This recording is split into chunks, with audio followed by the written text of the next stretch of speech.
Nous avons vu dans les épisodes précédents les événements qui ont marqué notre société depuis la conquête, la création des seigneuries, la proclamation royale, puis l'acte de Québec. Ensuite, l'arrivée des loyalistes, la révolution de Napoléon, la menace américaine et le progrès des Laurentides dans tous les contextes. Nous verrons dans l'épisode qui suit l'explosion de la grogne du peuple envers ses dirigeants. La décennie 1830 constitue un moment clé de l'histoire politique du Bas-Canada.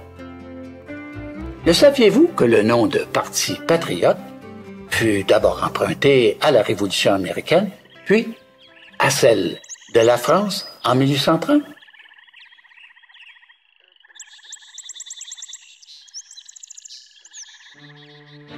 « 78 ans s'étaient écoulés depuis la conquête de la Nouvelle-France par l'Angleterre en 1760. L'attitude du conquérant avait changé au bout d'une quinzaine d'années, menacée par la Révolution américaine, en édictant, en 1774, l'Acte de Québec, qui reconnaissait aux Canadiens français leurs droits civils et au maintien de leur religion. Plus tard, les menaces de la Révolution américaine, une fois dissipées, les Anglais estimèrent que l'Acte de Québec n'avait plus raison d'être et essayèrent d'en contourner les dispositions en introduisant leurs institutions, leurs coutumes et leurs lois.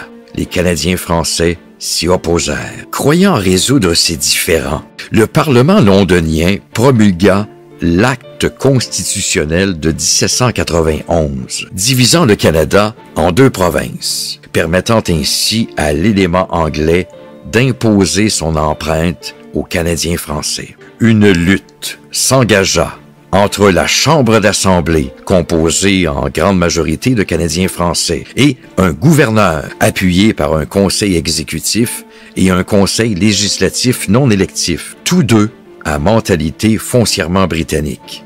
C'est là que l'on arriva à une impasse, celle de 1837-1838.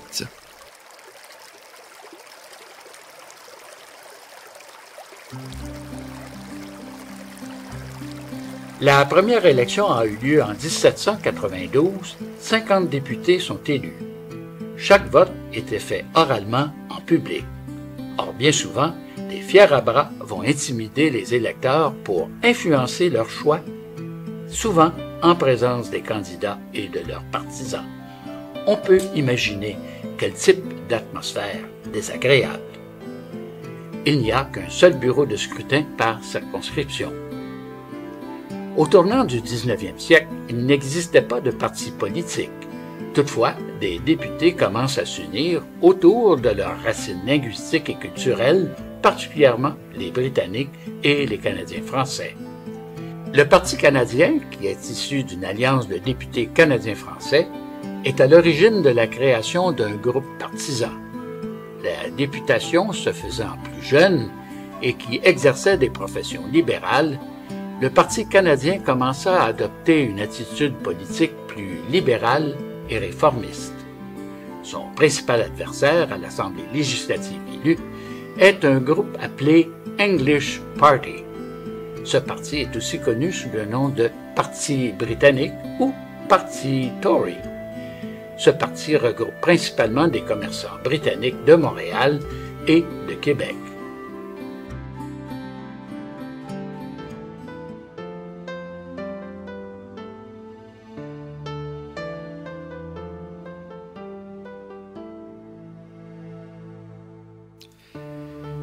La noblesse craint l'abolition du régime seigneurial et ne voit dans le mouvement patriote qu'un danger libéral et démocratique. Le clergé, quant à lui, demeure un groupe de premier plan.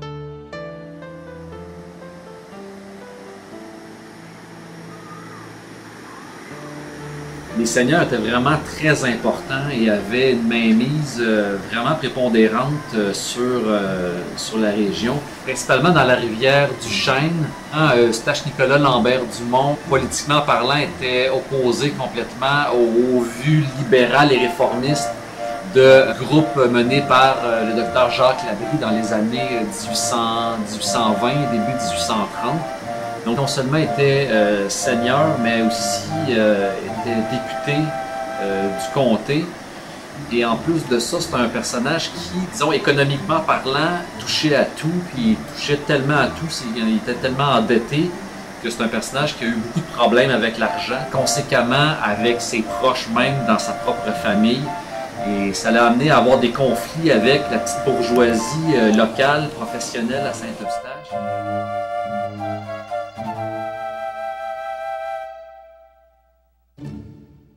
Nicolas Eustache Lambert Dumont, co-seigneur avec sa sœur de la seigneurie des Mille-Îles, fut député de York de 1814 à 1827. Officier de milice et apparemment arpenteur et ingénieur, il favorisa le développement de la seigneurie, et ce, malgré ses nombreux problèmes financiers. Il avait établi dès 1810 un début de colonisation aux abords de la rivière du Nord, aujourd'hui Saint-Jérôme. Et c'est en 1835, l'année de sa mort, qu'il céda 8 arpents de terre à la paroisse Saint-Jérôme, nouvellement établie pour la construction d'une église. Son beau-frère, Eustache Antoine Lefebvre de Bellefeuille, lui aussi fortement endetté, contribua à l'édification de la paroisse naissante. Toujours combatif, il se querella avec les Sulpiciens, qui l'accusaient d'empiéter sur son territoire, et il ne cessa de lutter contre les partisans de Papineau à Saint-Eustache. Le seigneur Lambert Dumont ne connut pas les conséquences désastreuses que subirent ses adversaires politiques de la région au cours des événements de 1837. Au moment de son décès, en avril 1835, Eustache Nicolas lègue à ses enfants, Charles-Louis, Louis Sévère et Marie-Elmire, un héritage incertain. Après 28 ans à la tête de la seigneurie, Lambert Dumont laissa tout de même, après son passage, de nombreuses réalisations pour le développement du territoire laurentien.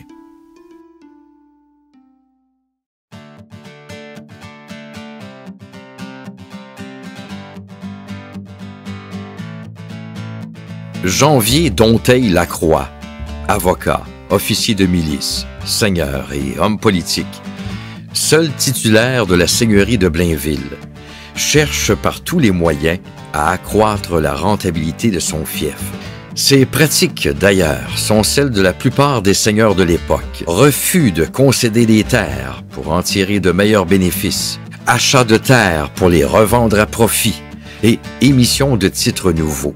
Il s'opposera aux 92 résolutions, allant même jusqu'à prêcher un loyalisme outrancier.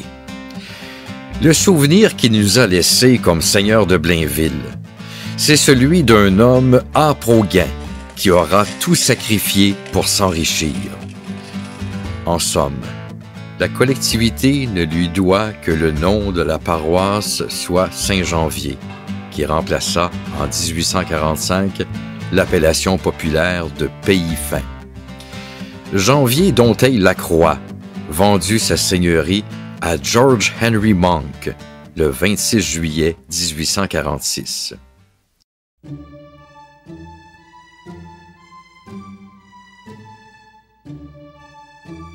Joseph Masson, homme d'affaires, officier de milice, seigneur, homme politique, opta pour la fidélité au gouvernement, même si le village entier était patriote. Il fut aussi le plus riche Canadien de langue française de la première moitié du 19e siècle et, de fait, devint le premier millionnaire canadien-français. Donc, on comprend que c'est d'abord un homme d'affaires qui est très, très impliqué dans la gouvernance politique de la grande région de Montréal. Et cet homme-là, a tout intérêt à être du côté des loyaux. Évidemment, comme seigneur, il sait que si un jour on attaque la seigneurie de Terrebonne, c'est lui qui perd de l'argent parce qu'il est évidemment propriétaire des biens qui sont là. Lors de la rébellion des Patriotes, il mène en novembre 1838 les négociations pour le Parti loyaliste. et réussit une conciliation avec les rebelles de la région en promettant qu'il n'y aura pas d'arrestation. C'est accepté par les partis. Mais ensuite, il n'est pas complètement respecté par les institutions. L'amnistie promise se trouve sujette à une controverse juridique et n'est pas appliquée pour tous. Alors Masson, dans cette histoire-là, va intervenir un peu comme une espèce de médiateur. On sent qu'il est davantage du bord des patriotes parce qu'évidemment, les patriotes ont même préparé une balle pour tirer sur lui. Alors, ça vous donne une idée que les patriotes ne le voient pas comme un des leurs. Sauf que Masson a tout intérêt à préserver la paix et la tranquillité à Terrebonne. C'est dans ce contexte-là que Masson va intervenir dans le débat des patriotes et tenter d'amener un climat de paix au moment où c'était à son plus chaud. Masson est donc plutôt loyaliste, mais il n'en oublie pas moins sa fibre nationaliste quand il accepte en 1845 d'être élu le 3e président de la Société Saint-Jean-Baptiste. Notez que son épouse, Sophie, était une amie intime de Julie Papineau, l'épouse de Louis-Joseph Papineau. La seigneurie d'Argenteuil, ayant déjà accueilli des colons avant 1837, la crise des patriotes n'eut aucun effet accélérateur sur la colonisation de ce territoire. Ses habitants ne furent nullement incommodés, car leur statut de propriétaire était bien établi. En effet, la partie ouest du territoire, presque entièrement peuplée d'anglophones, fut développée en canton, un régime de possession des terres d'inspiration britannique, totalement différent de celui de sa partie est, type seigneurial.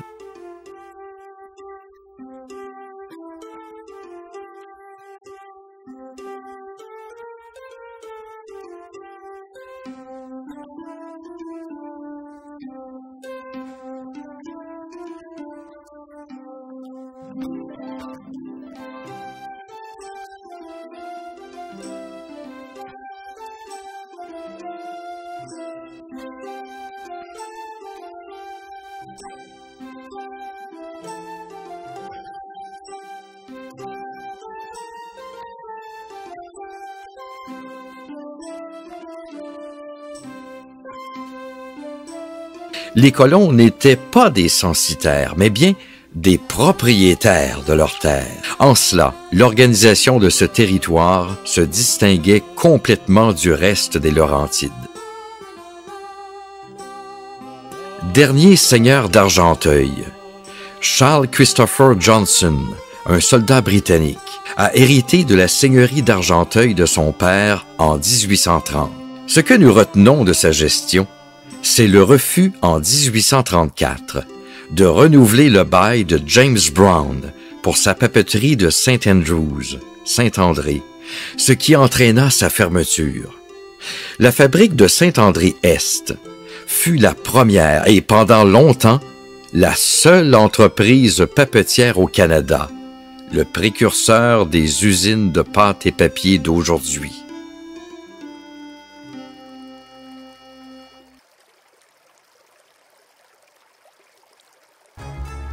Les messieurs de Saint-Sulpice, grands seigneurs de Montréal, de Saint-Sulpice et du lac des Deux-Montagnes, sentirent leur forte emprise économique menacée par la montée des classes moyennes et par leurs revendications sociales. Ils ne se gênèrent pas de profiter de leurs liens étroits avec les dirigeants de la colonie et de leur pouvoir économique, moral et politique pour imposer à leurs censitaires un comportement plus traditionnel en accord avec leurs croyances. Les Sulpiciens ont donc rejeté catégoriquement les revendications des patriotes. Ils se sont même réjouis de l'incendie du village de Saint-Benoît et de son église, survenu lors des événements du 14 décembre 1837. Encore plus renversant, ils prirent bien soin de féliciter les militaires pour avoir vaincu les insurgés et d'avoir imposé leur diktat.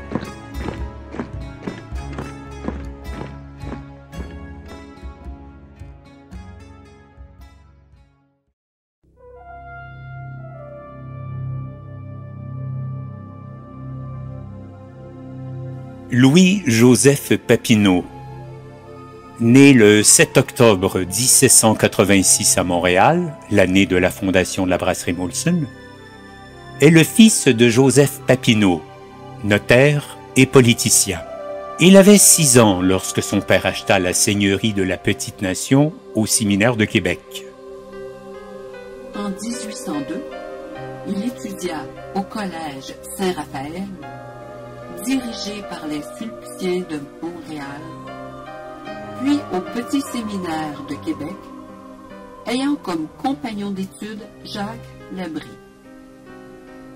Philippe Aubert de Gaspé, qui était au séminaire en même temps que lui, écrit « La renommée du jeune Papineau l'avait précédé avant même son entrée au séminaire de Québec.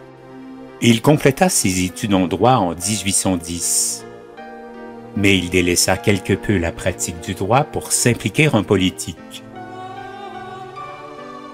À l'âge de 22 ans, il fut élu dans le comté de Kent à l'élection générale de 1808. Lors de la guerre de 1812, il sert comme officier de milice du Bas-Canada, ce qui lui permit d'afficher son loyalisme et facilita sa réélection à la Chambre d'Assemblée. Le Parti canadien est alors persécuté par les autorités qui ferment l'organe de presse du parti, le Canadien, et emprisonne à tort son chef, Pierre Stanislas. En 1815, Papineau est élu orateur, c'est-à-dire président de la Chambre d'Assemblée, et il succède à Pierre Stanislas Bédard comme chef du Parti canadien. C'est durant cette période, en avril 1818, qu'il épouse Julie Bruneau, qui sera mieux connue sous le nom de Julie Papineau, avec qui il aura 9 enfants. Au début de sa carrière politique, Papineau était un monarchiste convaincu. Il changea d'opinion lors de son voyage à Londres. En effet, à l'automne 1822, on apprend à Québec qu'un puissant et influent lobby des marchands bas-canadiens a proposé à Londres et à l'insu de la Chambre d'Assemblée la fusion des colonies du Haut-Canada et du Bas-Canada. Le Parti canadien est alors confronté au projet de loi mis de l'avant à la demande de ces marchands qu'on surnommait les Montrealers. Ce voyage en Angleterre marquera un tournant dans les idées politiques du jeune Louis-Joseph Papineau, ayant remarqué par les inégalités de richesse qu'il observa dans les villes anglaises dominées par l'aristocratie et la bourgeoisie. Papineau remit en question le système politique britannique et développa une admiration pour le projet politique des États-Unis qu'il considérait comme étant supérieur à celle de la métropole britannique. Papineau fut un tribun de très grand talent. Son intelligence donnera même naissance à l'expression « Ça prend pas la tête à Papineau pour comprendre ça !» Il y a aussi le fait que Papineau avait sa tête mise à prix pour la plus forte somme en novembre 1836.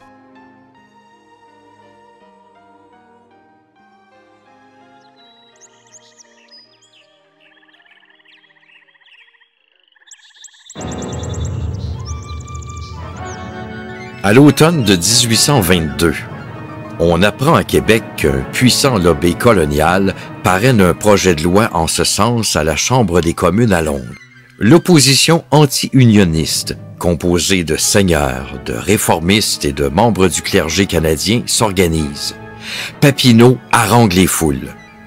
Une mobilisation sans précédent s'empare du pays.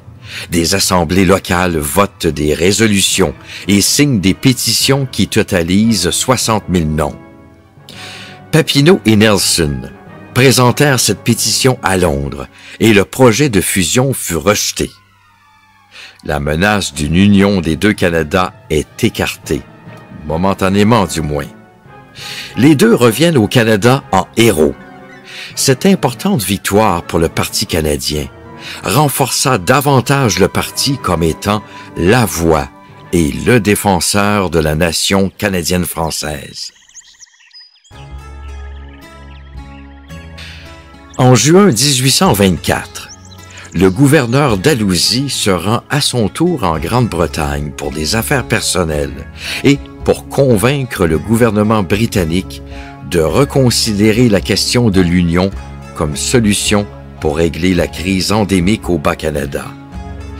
Il est remplacé temporairement par le lieutenant-gouverneur Francis Burton, qui parvient avec habileté à négocier un arrangement avec Papineau pour voter les crédits, comblant le déficit sans en débattre. Dalhousie est furieux, car son lieutenant vient d'anéantir ses arguments pour mater le Parlement bas-canadien. Il revient au pays en septembre 1825.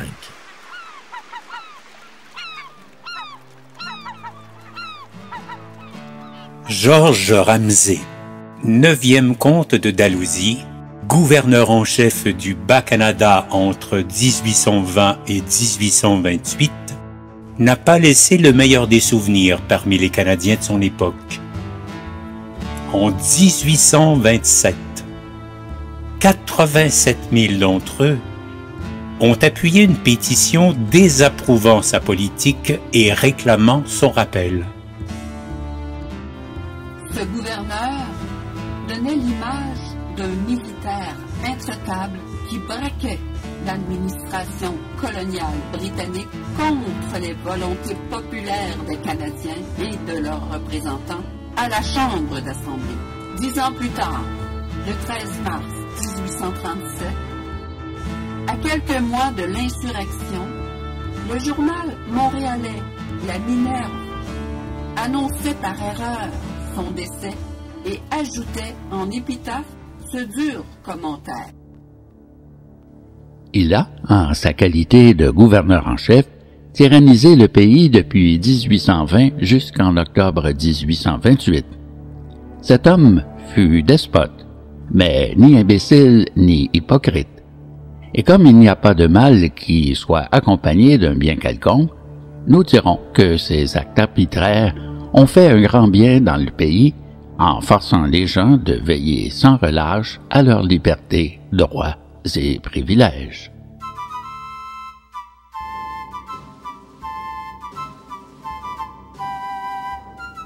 Depuis 2002, la fête de $, fut remplacée par la Journée nationale des patriotes au Québec. Cette journée vise à souligner l'importance de la lutte des patriotes de 1837-1838 pour l'établissement de la démocratie. La rébellion de 1837-1838 est la fin d'un long processus illustrant l'opposition à un régime anglais injuste. En ce jour de fête, à Saint-Eustache, l'on retrouve Émile et sa sœur Camille, qui, par un heureux hasard, font la rencontre de l'historien Jonathan Lemire, qui est spécialisé sur les patriotes du comté de Deux-Montagnes. C'est par où la parade? Et pourquoi tu y vas avec ce drapeau-là? Ben, parce que c'est le bon drapeau. Ben non, c'est lui le bon drapeau. C'est lui qui est dans mes cahiers d'histoire. De quoi tu parles, toi? Mes professeurs me disent que c'est lui. Ah, soutenez-vous pas, là, les jeunes, là. Les deux, vous avez raison, là. C'est vrai? Ah oui? Ben, je vous le dis. Ça, c'est un drapeau qu'on a vu partout dans la province, en fait, au Bas-Canada, à partir de 1832 à peu près, jusqu'à la rébellion de 1837-38. Puis lui aussi, mais plus particulièrement dans la région de Deux-Montagnes, à Saint-Eustache. C'est un drapeau plus régional, si on peut dire. Lui était un peu plus généralisé, là. On le voyait un peu plus partout. Lui, plus dans un petit coin de pays, en fait. Voilà. Fait que vous avez raison, les deux. Vous avez raison de le porter, les deux. Avec fierté. Ça vient d'où, vous autres, les patriotes, ça? Vous avez appris ça à l'école un peu, au moins? Ouais. Parce que là, vous êtes ça avec des drapeaux, c'est bien le fun, mais de savoir au moins qu'est-ce que ça veut dire. Sinon, vous portiez peut-être le drapeau du Québec. Les En tout cas, vous Patriotes, autres, c'est les Canadiens français qui se sont rébellés à cause des mauvaises conditions dans la province de Québec. Ouais, c'est pas fou, c'est pas bête, c'est pas faux. Puis Et toi, il y en a plusieurs qui se sont fait pendre. il y a eu de la grosse répression, effectivement. Il y en a qui ont perdu la vie sur les champs de bataille, il y en a qui ont été pendus, il y en a même qui ont été exilés. Mais bien avant ça, ça remonte quand même pas mal plus loin que ça, tu sais. La conquête, ça vous dit quelque chose.